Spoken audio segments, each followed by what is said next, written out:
Ya vimos que los objetos son cruciales para organizar datos que representan entidades como usuarios, productos o lugares. Una entidad en este contexto se refiere a un elemento o concepto del mundo real modelado en el software. O sea, la palabra entidad la estamos usando para definir estos conceptos que traemos de la vida real y lo transformamos en estructuras de datos que eventualmente vamos a manipular para de alguna forma resolver ese problema de la vida real, pero con los datos que están adentro de nuestra aplicación. Vamos a ir entendiendo todo esto a medida que conozcamos más sobre las posibilidades que nos ofrece el lenguaje y la computación, porque recién estamos entendiendo este pasaje del problema del mundo real a los datos. Estas entidades, representadas mediante objetos en nuestro caso, permiten gestionar información de manera estructurada, definiendo propiedades y comportamientos únicos para cada categoría. Esto quiere decir que nosotros vamos a ir generando distintos tipos de estructuras. Ya vimos cómo los objetos nos ayudan a agrupar datos que pueden representar a una persona y le podemos poner, por ejemplo, un ID, un email, una fecha de creación. En este caso no es una persona, sino es la entidad de usuario, que en sí representa a una persona, pero es aún un poco más abstracta. Por ejemplo, un objeto que representa a un usuario podría incluir propiedades como nombre, email y fecha de creación. ¿Por qué digo que es un poco más abstracto? Porque puede haber usuarios que no sean personas, pueden ser usuarios que sean robots. Esta abstracción facilita la manipulación de datos y la implementación de lógicas específicas en el desarrollo de software. O sea, que transformar algo que tenemos que manipular porque, por ejemplo, nuestra aplicación tiene que poder identificar a los usuarios que están usando la aplicación. Entonces, para eso voy a tener que tener guardado en algún lugar esos usuarios, el mail de esos usuarios, cuándo se crearon esos usuarios, cuándo se sumaron a nuestro sistema, cómo se llaman, y etcétera. Un montón de datos guardados en algún lugar. Vamos a ver más adelante que esos lugares no van a ser estos objetos escritos por nosotros, sino van a ser estos objetos pero guardados en otro lugar, en una base de datos. Por ahora lo estamos escribiendo acá directamente en el código para entenderlo mucho más linealmente. También podemos representar, por ejemplo, productos que también van a venir de otros lugares, van a venir de bases de datos, de lugares donde vamos a guardar esta data que no van a ser el código. También mediante objetos vamos a poder representar, por ejemplo, un lugar. Que repito, ahora lo estamos escribiendo acá, pero eventualmente estos objetos van a estar todos juntos guardados en una base de datos. Entonces vamos a poder hacer una lista de lugares. Y después esa lista de lugares la vamos a poder recuperar y plasmar en un mapa. Vamos a ver que eso es súper sencillo una vez que entendemos esto. Puede ser representado por un objeto que tiene una latitud, una longitud, un nombre. En este sentido, la entidad es un lugar, pero es una representación, porque el lugar existe en la vida real, no son estos datos, es un lugar físico que existe, que lo podemos ver, y dentro de nuestro programa existe una entidad que se llama lugar, que justamente lo representa, así como los productos, así como las personas o usuarios, ¿no? Con objetos podemos hacer un montón de cosas. De hecho, hay todo un paradigma, que es el paradigma orientado a objetos, que propone justamente eso, que uses objetos para representar todo lo que abarca el problema que querés resolver con tu aplicación y a partir de esos objetos empezar a hacer manipulaciones de distinto tipo para, por ejemplo, crear una pantalla y mostrar los datos de un usuario, un mapa con lugares, mostrar una lista de productos y sus precios o filtrarlos, etcétera, etcétera.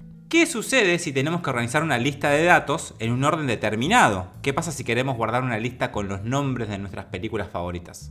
Podríamos crear un objeto, como venimos haciendo, que contenga esta información. Entonces, si quisiera armar una lista de mis películas favoritas, podría crear un objeto que se llame pelis. A cada propiedad, asignarle un string con el nombre de la película. Entonces, si uso objetos para guardar la lista de mis películas favoritas, voy a tener que crear varias propiedades, una propiedad por cada película, y le voy a tener que poner un nombre.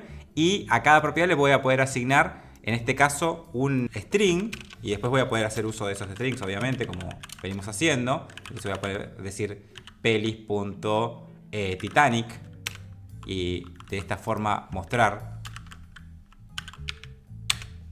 el nombre de la película.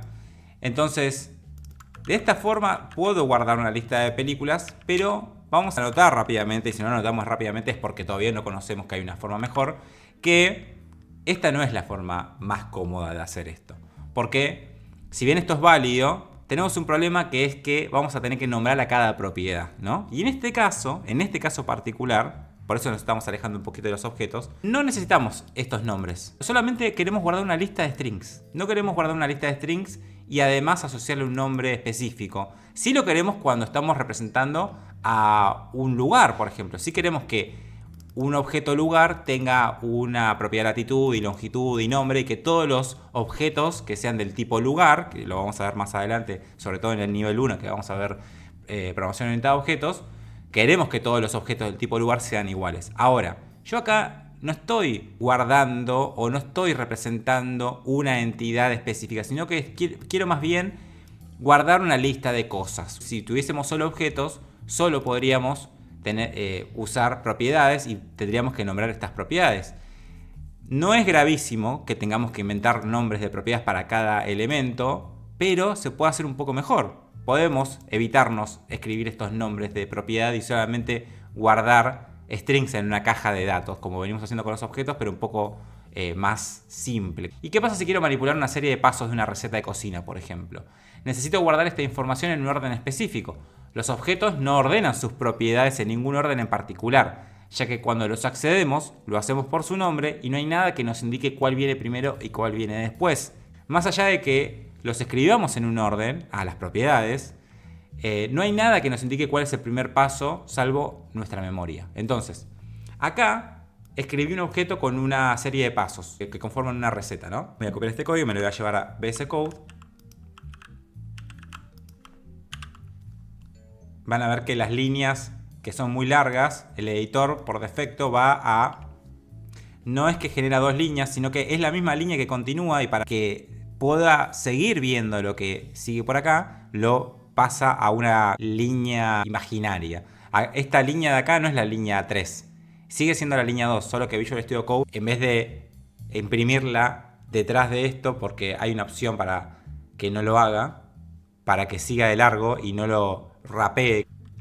Wrap significa envolver, entonces por defecto el editor de código rapea, o sea que envuelve a todo lo que estamos viendo para que justamente no vaya por atrás, y le pone un límite. Entonces cuando implementamos el word wrap, va a poner este límite y va a mostrar todo contenido en el espacio que estamos viendo, y por eso esta línea se va como a doblar en dos, pero no es una tercera línea, simplemente es una cuestión de comodidad visual. Este objeto, por ejemplo, está declarado acá, pero como ya dije, todavía no es tan evidente, pero lo va a empezar a hacer mientras nuestro programa crezca. Estos datos, los datos de las recetas, los datos de los usuarios, los datos de los productos, no van a estar escritos en nuestro código como lo estamos viendo acá. Van a venir de un lugar donde vamos a guardar datos específicamente, pero cuando entren a nuestro código, cuando los leamos de esos lugares a través de código, van a llegar en forma de objetos. Ahora, imagínense que estos datos de la receta vienen de un lugar y nosotros tenemos el objeto receta, pero no sabemos bien cómo se declaró. Lo que vamos a hacer es manipular el objeto receta como si estuviésemos, como en este caso, como lo que estamos viendo acá, que estamos usando el objeto receta para mostrar datos, pero no sabemos bien cómo se creó o no disponemos de ver cómo se declararon las propiedades. Entonces, el orden, hornear torta, mezclar ingredientes secos, batir huevos y líquidos, añadir vainilla, preparar molde, todo esto, si bien está declarado en un orden, acá cuando lo escribo en un objeto, cuando lo escribo en el código, no va a tener un orden en particular. Sí vamos a poder acceder a todas sus propiedades y vamos a poder decir, bueno, quiero imprimir toda la receta, por ejemplo, ¿no? Entonces ahí imprimo toda la receta, todo el objeto receta, y vemos todo el objeto completo con todas sus propiedades. Ahora, al usar el nombre de la propiedad no hay ningún orden específico. No tenemos ninguna forma segura de acceder al primer paso. O sea, en este caso, que es un ejemplo, podríamos decir, bueno, acá hornear torta aparece primero, entonces debe ser el primer paso. No es seguro. En la programación todo lo que hacemos tiene que ser seguro, tiene que ser a prueba de fallos. O sea, tenemos que poder entender cuál es el primer paso de este objeto receta sin tener que ver esto. En un software realista esta receta vendría de una base de datos y no podríamos saber cómo fue declarada. O sea, simplemente tendríamos acceso al objeto receta, como traté de representar en el ejemplo reciente. Otro problema que tiene el uso de objetos para guardar una lista de cosas que puede ir creciendo, modificándose, que es algo muy común, tener una lista de, por ejemplo, 3 pasos de una receta y de repente agregarle un cuarto paso o un carrito de compras, es que tenemos que tener cuidado al modificar o agregar nuevos ítems, ya que podemos llegar a pisar el dato existente. Y justamente acá hay un ejemplo de un carrito de compras. Tenemos un carrito de compras donde tengo 4 ítems en una lista, en este caso en un objeto, que representan una lista de un carrito de compras. Si eventualmente tengo que agregar un ítem, tengo que inventar un nuevo nombre, una nueva propiedad. Y ese nombre, esa propiedad, va a tener, por ejemplo, un nombre como ítem nuevo, ¿no? Para no hacer esto, imagínense que acá, esto es un programa largo, y yo estoy acá y hay un montón de código, y de repente digo, bueno, acá en esta parte de mi programa tengo que agregarle un nuevo ítem al carrito de compras. Y acá ya sucedió, y no lo estoy viendo, ¿no? Por algún motivo no estoy viendo en la misma pantalla que esto ya tiene una propiedad que se llama ítem nuevo. Entonces, si de repente me confundo o algo sucede y uso el mismo nombre, lo que va a estar pasando es que va a haber un ítem nuevo, pero va a ser mazo de cartas, que es el último ítem nuevo que agregué. ¿Por qué? Porque la propiedad, una vez declarada, como está acá, hasta acá, por ejemplo, vamos a imprimir carrito de compras para que vayamos viendo la evolución. Hasta acá no hay ningún ítem nuevo. Tenemos ítem del 1 al 4. En este caso pues nombré las propiedades con números, ¿no?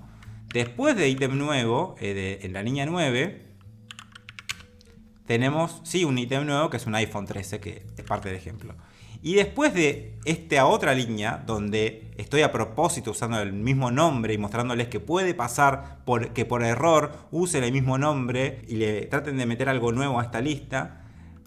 Entonces, al usar el mismo nombre, estoy pisando y acá hay un error lógico. No va a reventar el programa, pero sí va a tener un error porque ustedes querían agregar estos dos productos y al final se agregó uno solo. Entonces, usar objetos para guardar listas de cosas que tienen un orden y que tienen que ir creciendo, por ejemplo, no es lo más seguro, salvo que tengamos algún mecanismo que nos asegure que cada propiedad no se repite y que no voy a estar pisando en una anterior, y eso sería bastante más complejo que lo que vamos a ver ahora. Este problema de nombrar propiedades no es gravísimo. Podría yo establecer algún mecanismo o inventarme alguna convención y decir, bueno, cada vez que agrego un producto a este carrito voy a usar un nombre totalmente aleatorio, pero se puede hacer mejor. Para resolver este problema de agrupar datos ordenados, JavaScript nos ofrece una estructura denominada array o array, o como lo encuentren y lo escuchen.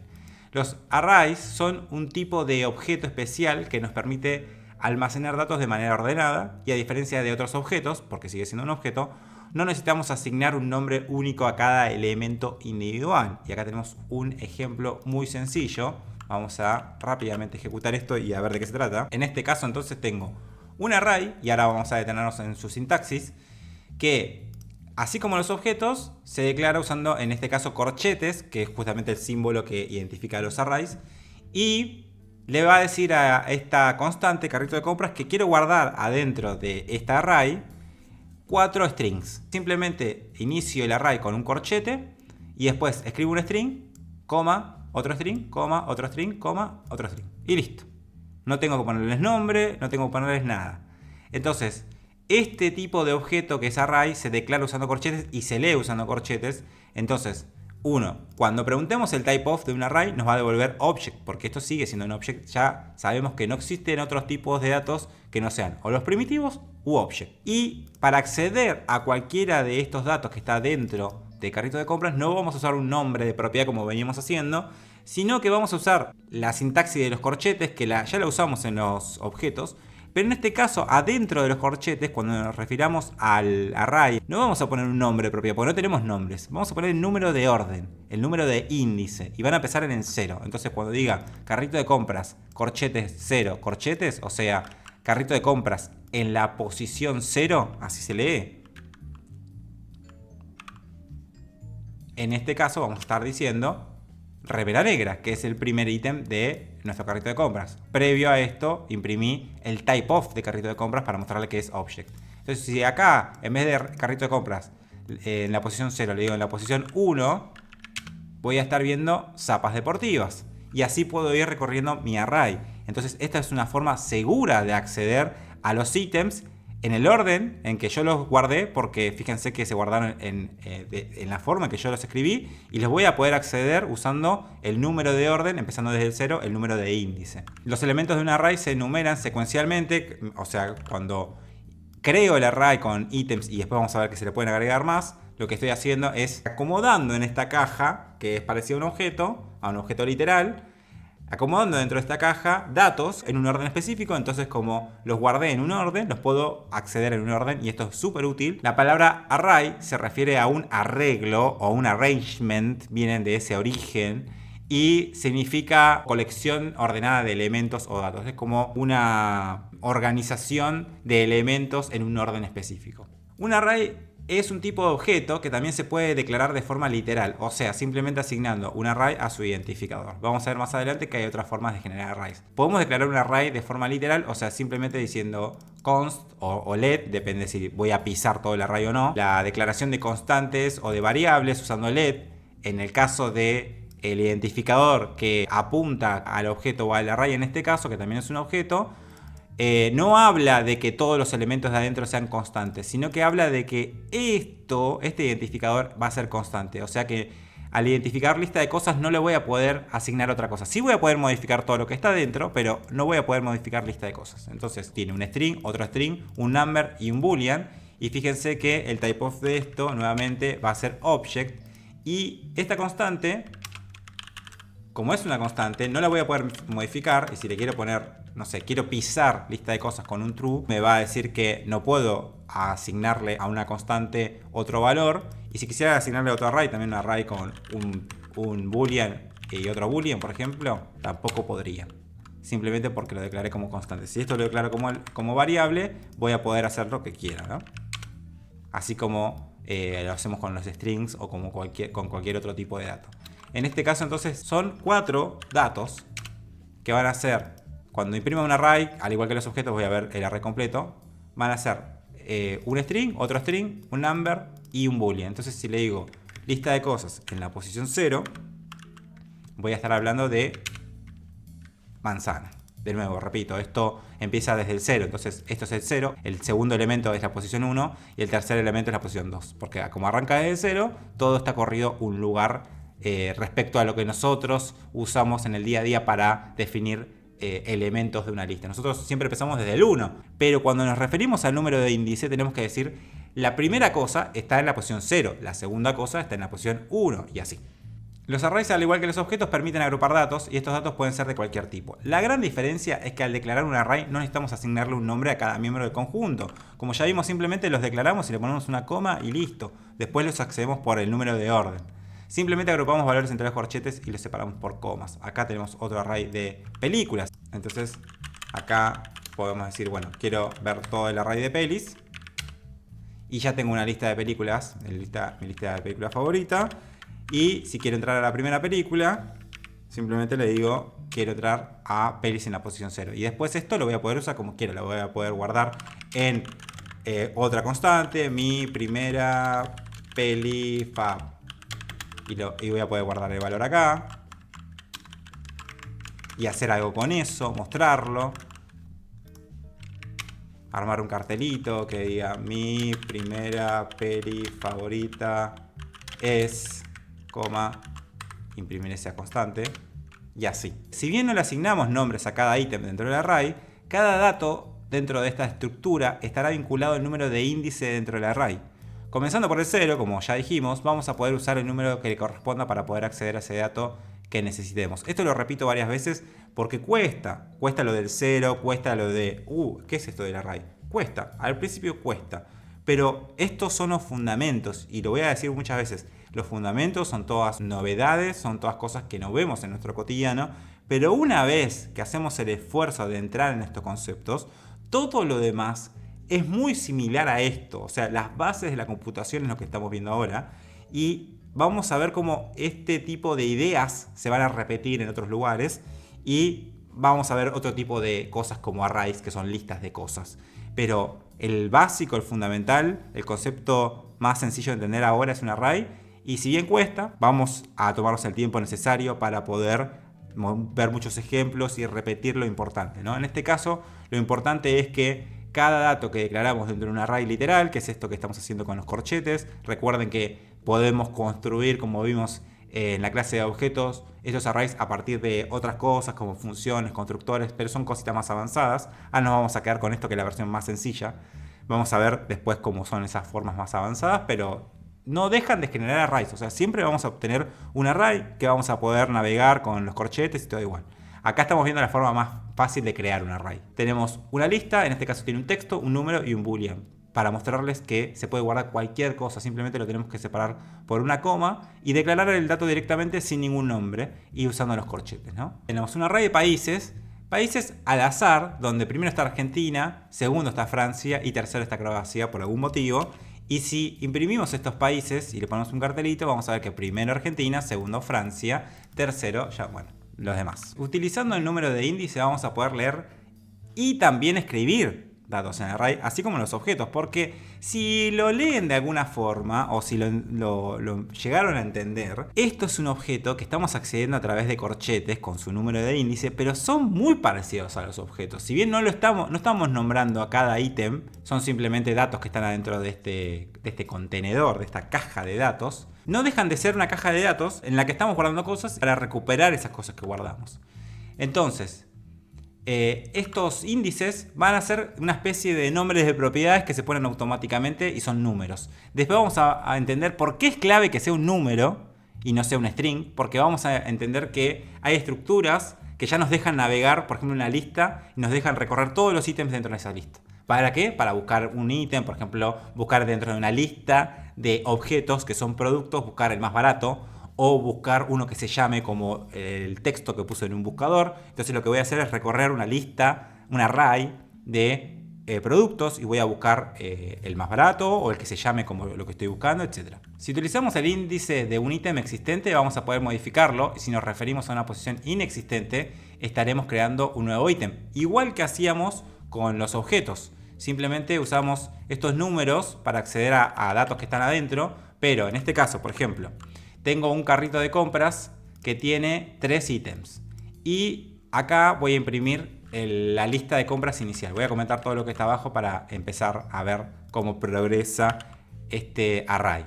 Entonces, tengo un carrito de compras que tiene 3 strings. Hasta ahí tengo una lista inicial que tiene 3 strings y punto. Quiero cambiar algo de la lista. ¿Por qué? Porque el tercer ítem, es el rompecabezas de 1000 piezas, es muy difícil. Vamos a cambiarlo por algo más fácil. Un rompecabezas de 500 piezas. No es tan fácil, pero es un poco más fácil. Entonces, para pisar este dato que está en la tercera posición y en el índice número 2, porque esto puede ser confuso, pero en un array voy a hablar de, bueno, lo primero que está en el array, la primera posición, la segunda posición, pero en realidad lo mejor va a ser que siempre nos refiramos a su número de índice, a el número 0 para la primera cosa, el número 1 para la segunda y así. Entonces, en este caso, lo que quiero hacer es pisar este ítem que es la posición número 2. Recordemos, 0, 1, 2. Simplemente le digo carrito de compras en la posición 2 y en vez de leerlo como veníamos haciendo, le escribo algo como ya vimos que en los objetos se puede guardar. No deja de ser un objeto especial, pero es un objeto al fin.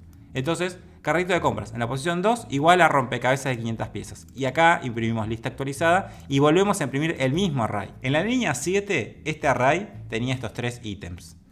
En la línea 11, este array que estamos imprimiendo acá, carrito de compras, no es un otro array, es el mismo array. Sigue teniendo 3 ítems, pero en este caso, el tercero, que era un rompecabezas de 1000 piezas, cambió por un rompecabezas de 500. Entonces, modificamos una posición existente dentro del array. Si agrego algo a la lista, lo puedo agregar desde un dato existente, por ejemplo. Entonces, puedo tener un dato en una constante que sea directamente un string. Esto es un ejemplo más que nada para que entendamos que podemos empezar a combinar distintas cosas que estamos usando. Por ejemplo, las constantes que no son objetos, las constantes planas, primitivas, que son strings. Y hacer uso de estas constantes o estas variables, estos datos que están sueltos, para integrarlos, meterlos adentro de un array o sacar de un array o de un objeto y guardarlo. Y vamos a ver que esta manipulación entre datos que están fuera de objetos y datos que están dentro de objetos es bastante común para hacer cierto tipo de operaciones. En este caso lo muestro para que vean que se puede, pero todavía no vamos a saber bien para qué usarlo. Tengo una constante que es un string, que tiene un nuevo ítem que quiero integrar a esta lista. Y acá voy a imprimir en la línea 15 lo que ahora está en la tercera posición. Van a ver que no es nada, porque en la posición número 3 no existe. En la línea 17, vamos a ir ejecutando esto para que vean lo que sucede. Ahora en la posición 3, undefined. O sea, si le pregunto sobre una posición inexistente, me va a tirar undefined como si le preguntara sobre una propiedad inexistente o le preguntara sobre un primitivo inexistente, ¿no? Entonces, carrito de compras en la posición 3 no tiene nada porque acá tenemos 3 posiciones, o sea, 0, 1 y 2. No existe la posición 3 todavía. En la línea 17 le agrego algo a esa posición a partir de una constante que tiene un string. Entonces lo que estoy haciendo es decirle, bueno, array en la posición 3, ahora lo que tenés es un string que vas a ir a buscarlo acá, a nuevo ítem. Quiero guardar el valor de este identificador. Entonces, después en la posición 3, en la línea 19, donde ya vemos el array modificado, vamos a ver que en la posición 3 tenemos remera negra. Finalmente, si imprimimos la lista final, o sea, el mismo carrito de compras que venimos alterando, vamos a ver que la lista final tiene 4 elementos: la posición 0, la posición 1, la posición 2 y la posición 3. Si bien modificar el array utilizando índices es una práctica muy común, más adelante vamos a aprender que existen formas más seguras de modificar un array, sobre todo cuando necesitamos agregar algo al final de la lista. Un caso muy común, que es sumar algo al final, como hicimos acá. Acá teníamos una lista de 3 elementos y le agregamos un cuarto elemento usando la posición 3, pero hay formas más seguras. De alguna forma JavaScript me tiene que posibilitar un acceso a cuántos elementos hay y cuál sería el siguiente en la lista, ¿no? Como mencionamos, un array es un objeto. Si bien se crea y se accede de una forma en particular, cada array es un objeto y tendrá, además de los valores que guardemos en él, o sea, esos strings o números, lo que sea, una serie de propiedades. No deja de ser un objeto y ahora vamos a entenderlo. Una propiedad que vamos a utilizar frecuentemente es la propiedad length, longitud, que nos indica cuántos ítems hay en el array en ese momento. Esta propiedad es del tipo number y va cambiando automáticamente a medida que nuestro array cambia. Esta propiedad es súper importante porque justamente nos va a ayudar a resolver este problema que tenemos de no saber cuántos elementos tenemos ya en el array, entonces cuál sería el número de índice que sigue, ¿no? Entonces en este caso tengo un array que se llama pelis con 5 películas, 5 strings, y en la línea 9 un console log, imprimimos en la terminal cuántas pelis tiene nuestro array. Entonces, si imprimimos pelis.length, esta propiedad se genera automáticamente, la genera JavaScript, y de hecho si me posiciono encima de length, el editor de código que trata de ayudarme a entender qué está pasando me va a decir, esto es un number, me va a decir, esta propiedad es un number, y me da una descripción. Y justamente lo que dice es, este número es un número más que el número más alto de índice en el array. Esto quiere decir que cuando el length sea 5, el índice más alto del array va a ser 4. Porque como arrancan en 0, acá tenemos la posición 0, la posición 1, la posición 2, la posición 3 y la posición 4. Entonces si queremos imprimir lo último que está en esta lista, vamos a decir pelis en la posición 4, que es Pulp Fiction. Y si quiero imprimir pelis en la posición 5, me va a dar undefined. El último índice es el último número con el que puedo acceder al último ítem. O sea, es el número con el que puedo acceder al último ítem de esta lista. En este caso el 4. Y length es cuántos ítems hay, que es justamente la forma que nosotros, las personas, nos referimos a cuántas cosas hay dentro de una caja. En este caso hay 5 cosas. Pero como los índices arrancan en 0, el último índice va a ser 4. Por eso dice en la descripción de length que este número, length, siempre va a ser uno más que el último índice posible dentro del array. Si en el array puedo navegar hasta el índice 4 y en el 5 ya no hay nada porque el 4 era el último, bueno, length nos va a dar 5. Si acá yo le pongo El Padrino, por ejemplo, y vuelvo a preguntar, en la posición 5 ahora sí hay algo, porque lo acabo de crear, antes no había nada. El Padrino. Entonces, si tenemos el último índice es 5, length nos va a dar 6. Porque son dos cosas distintas. El índice es el número con el que accedo a esas propiedades y arranca desde el 0. Entonces, y el length es cuántas cosas hay dentro de este array. En este caso hay 6 cosas. Por eso nos va a devolver 6. Como la propiedad length nos indica la longitud del array, este número siempre será uno más que la última posición de nuestro array, como venimos diciendo.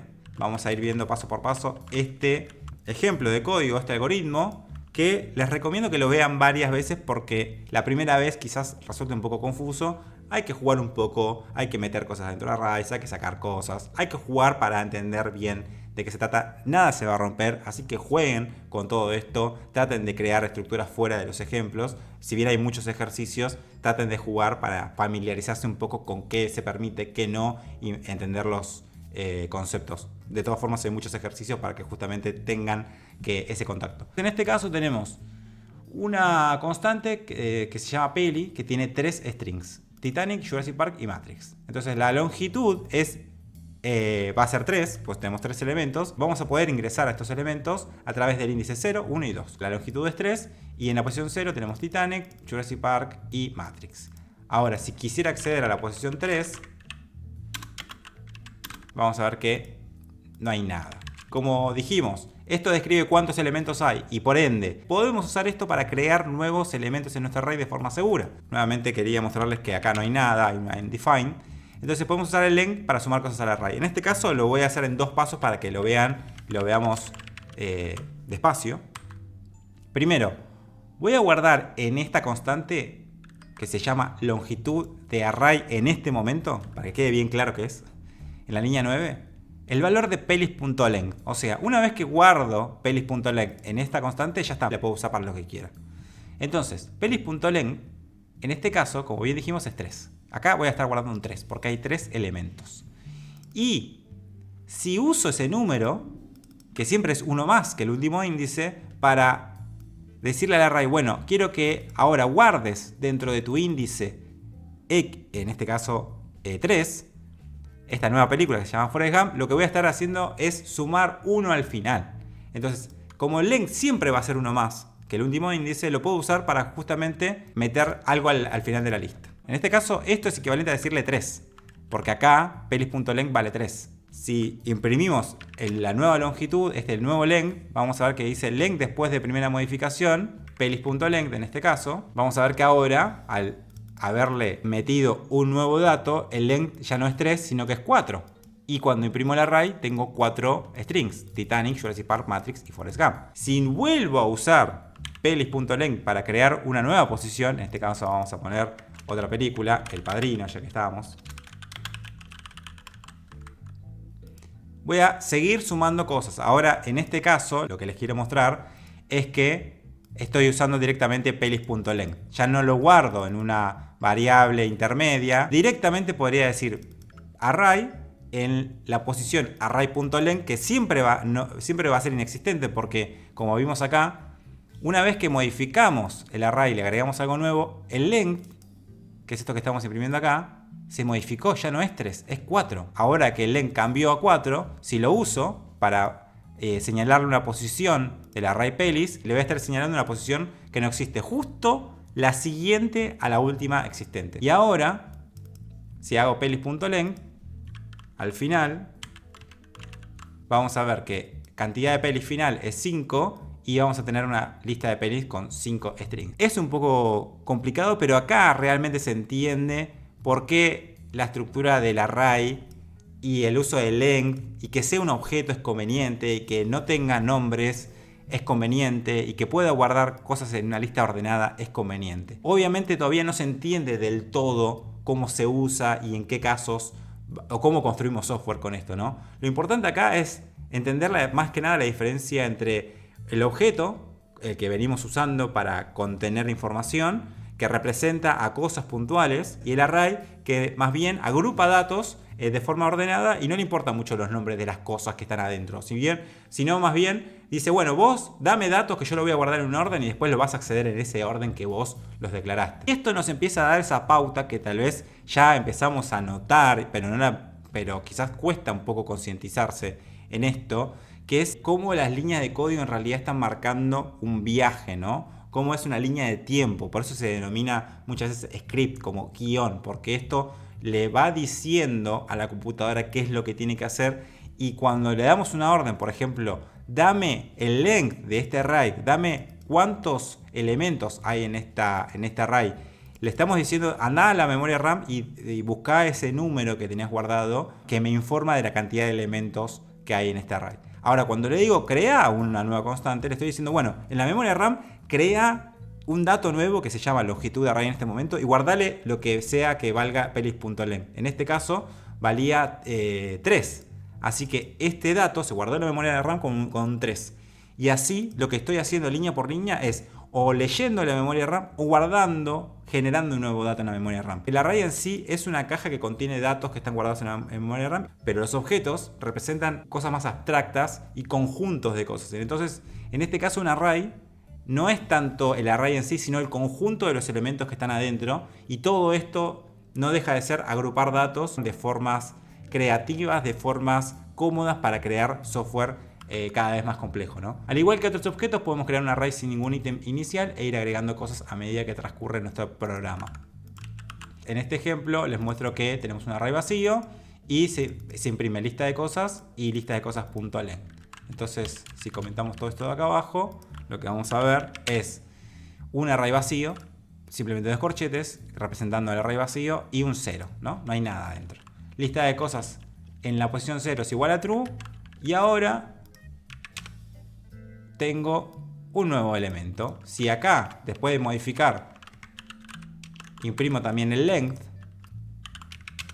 vamos a ver que en la línea 2 el array tenía 0 elementos y en la línea 6 tiene un elemento, y cuando imprimimos todo el array vemos que ese elemento es un booleano. A continuación, lo que hacemos entonces es usar el length. Lo usamos directamente para meter cosas, en este caso un null, otro texto y un número. Este ejemplo también está bueno para que vean línea por línea y vean cómo se transforman las cosas, cómo se establece esa línea de tiempo, ¿no? Tenemos un array con 0 elementos, un array ahora con un elemento que es un true, y a medida que le vamos agregando cosas, vemos que imprimiendo el length en cada momento, vemos que tiene un elemento, porque acá todavía no está modificado por este null, 2 elementos, 3 elementos, y cuando llegamos al final vamos a tener 4 elementos. El length, después de haberle agregado este 45, son 4, y de hecho vemos 4 elementos, ¿no? Un boolean, un null, que es un tipo totalmente válido, un string y un number. Vamos a ver más adelante ejemplos que usan esta estructura que es muy poderosa. Vamos a poder agregarle objetos, porque dentro de un array o de un objeto podemos agregar otros objetos, otros arrays, podemos combinar todo esto y ahí transcurre la magia. Pero ya vamos a llegar ahí, ya vamos a entender cómo se usa y para qué se usa. Por ahora entendamos que se puede, nada más. Voy a seguir usando el mecanismo de lista de cosas.len para agregarle en este caso un objeto. Y finalmente vamos a mostrar lo que hay adentro.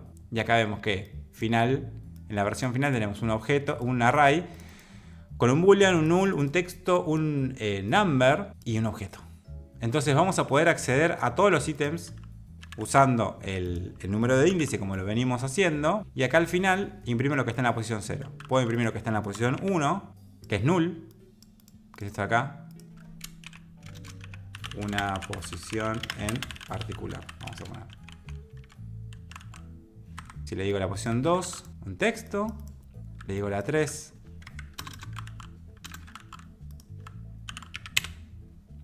El número 45 que está acá, y si le digo la 4, la posición 4 del array es un objeto. Entonces, ¿puedo entrar al dato nombre que está dentro de este objeto? Sí, porque esto me le está diciendo a JavaScript, quiero ir al array en la posición 4. Simplemente es una forma de decirle, quiero ir a este dato. Una vez que le digo eso, puedo seguir usando la sintaxis de objetos y decirle punto nombre. Si hago esto con la posición 3, que no es un objeto, me va a decir undefined. Pero la posición 4 sí, la posición 4 es un objeto. Y vamos a ver que es muy poderoso poder guardar en un array objetos. El array de objetos como estructura nos va a permitir guardar justamente un array de personas, un array de productos, un array de lugares dentro de un mapa. Cada objeto dentro de ese array va a representar a un elemento dentro de una lista de cosas. Al combinar objetos dentro de un array vamos a poder guardar dentro de esta lista varios de estos objetos que representan personas, y ahí vamos a estar creando una lista de personas, que es la estructura a la que queremos llegar para empezar a crear software más parecido a algo real, ¿no? Poder empezar a avanzar a cosas que van a usar este tipo de estructuras. Entonces es necesario que ahora nos detengamos a examinar en detalle cómo funcionan los arrays, a jugar, a hacer los ejercicios, porque esto es muy importante, porque esto lo vamos a usar un montonazo. Pero estamos ya llegando a un lugar donde empezamos a ver cosas más realistas. Entonces, no se preocupen si les cuesta, traten de detenerse un poco a jugar, a ver los ejemplos, a modificar los valores, a hacer los ejercicios, no para entender cómo se usa en un caso real o cómo hago una aplicación con esto, sino para entender el concepto en sí, que puedo guardar datos de esta forma ordenada, los puedo acceder, puedo hacer cosas y empezar quizás a imaginarnos casos de uso más concretos. Los arrays son fundamentales a la hora de programar en JavaScript. Pensemos que prácticamente cualquier aplicación necesita manipular listas de usuarios, productos, lugares y establecer relaciones entre estas cosas. Un usuario tiene productos en su carrito, un usuario busca lugares en un mapa, una ciudad, que puede ser un objeto, tiene otros objetos adentro que son lugares dentro de esa ciudad en un mapa. Tanto los arrays como los objetos forman parte de las estructuras más utilizadas en el día a día de cualquier dev que trabaje con JavaScript. Estos conceptos nos van a acompañar durante toda nuestra carrera profesional y de ahora en más vamos a ver estructuras de estas por todos lados.